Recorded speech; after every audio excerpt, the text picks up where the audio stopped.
This is the story of Gary Ridgway, the man who killed without anger, without hatred, and without feeling. Before we continue, subscribe and drop a comment if you enjoy deep psychological true crime stories. Gary Ridgway looked like the kind of man you would never notice. Quiet, polite, soft-spoken. He worked at a truck factory, paid his bills, attended church, and spoke kindly to neighbors. Nothing about him seemed dangerous. Yet behind that calm face lived a mind completely empty of empathy. A mind that would go on to murder at least 49 people, and possibly many more. To understand why Gary Ridgway felt nothing, we must go back to his childhood, because this story did not begin with murder. It began with silence.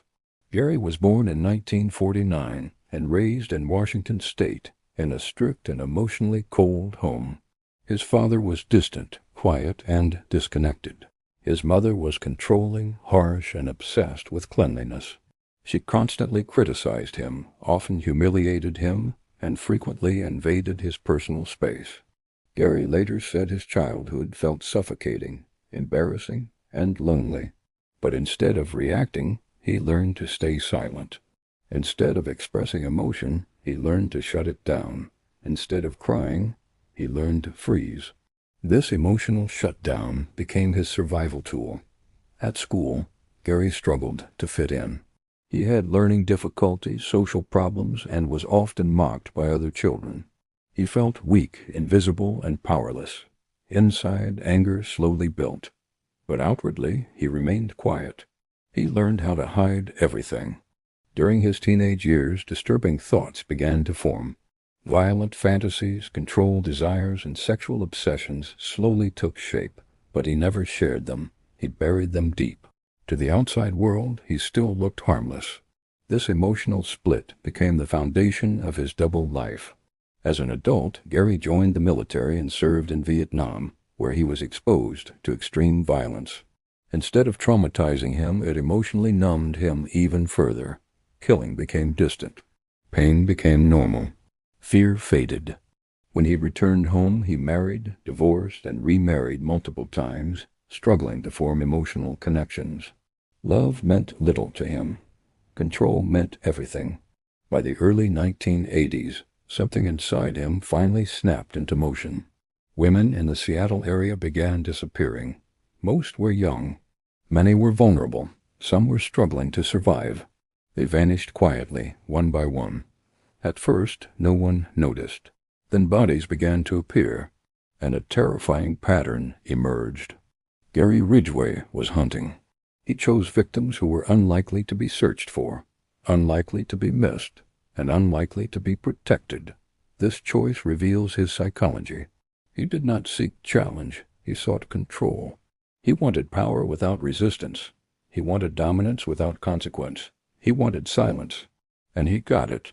When Gary killed, he did not feel rage or excitement. He later described his emotional state as calm, relaxed, satisfied, then empty. His brain did not register suffering. It did not process empathy. To him, victims were not people. They were objects. Psychologists describe this as extreme psychopathy, a condition marked by emotional blindness, lack of remorse, and absence of fear. But Gary's mind went further. He did not just lack emotion. He lacked emotional awareness entirely. His thinking was mechanical. Find, approach, control, kill, leave, return to normal life.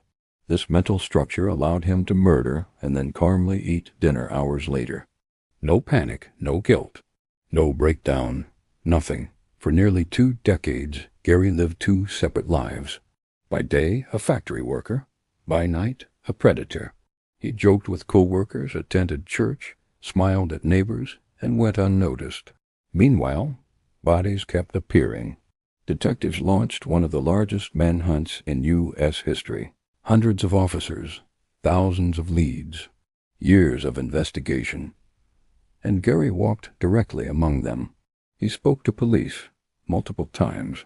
He took lie detector tests. He gave statements. He offered help, and he passed. Because fear is what exposes guilt, and Gary did not feel fear. His heart rate barely changed. His breathing stayed steady. His voice remained calm. This emotional emptiness made him invisible. While investigators searched desperately, he continued killing. Time passed. The numbers grew. Families suffered. Communities panicked. And Gary remained silent. Then science finally caught up. In 2001, advances in DNA testing linked Gary Ridgway directly to multiple victims. When police arrested him, they expected denial, emotion, resistance. Instead, Gary simply confessed, calmly, quietly, without hesitation. He described his murders as routine actions, not emotional events. When asked why, his answers were disturbingly simple. He said he wanted to. He felt like it. He liked it. No anger, no trauma, no deep reasoning, just desire. During his confession, Gary led police to hidden burial sites scattered across forests, rivers, and remote fields. He walked them through locations where bodies had remained hidden for decades. Families stood nearby. Investigators watched closely. Gary showed no emotion, no sorrow, no shame, only quiet cooperation. One detective later said, "It was like walking with a machine." Psychologists examined him extensively. Brain scans, interviews, behavior analysis. They found unusually low activity in areas of the brain responsible for empathy, fear, and emotional bonding. This meant Gary's brain did not register emotional consequence. Pain in others did not translate into suffering in his mind. It registered as movement, reaction, response, not emotion. This explains how he could kill without hesitation and live without guilt. It also explains why he never panicked. Fear simply did not exist inside him. This emotional blindness made him incredibly dangerous, because without fear there is no restraint. Without guilt there is no pause.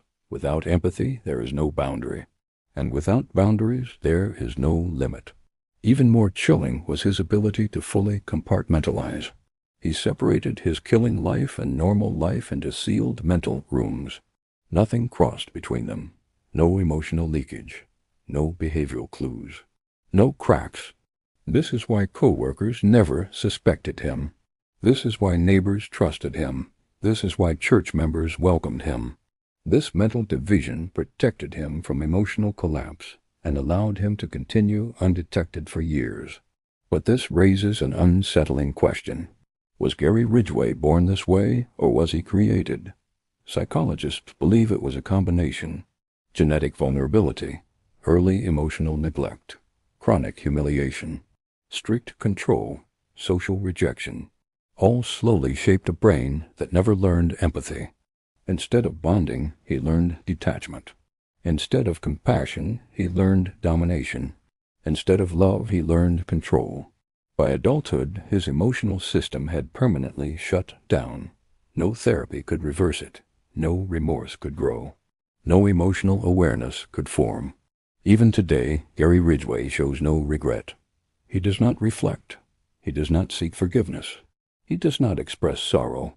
He simply exists, emotionless, detached, silent, locked inside a prison cell where his mind remains as empty as it always was. And that may be the most disturbing part of all, not the number of victims, not the years of killing, not the brutality, but the absence of feeling, because it reminds us that monsters do not always look like monsters. Sometimes they look like quiet men who hold doors open. Sometimes they look like co-workers who laugh at jokes. Sometimes they look like neighbors who wave politely. Sometimes they look exactly like the person standing right beside you. If this story made you think, leave a comment below. Your thoughts matter. Subscribe for more deep psychological true crime documentaries.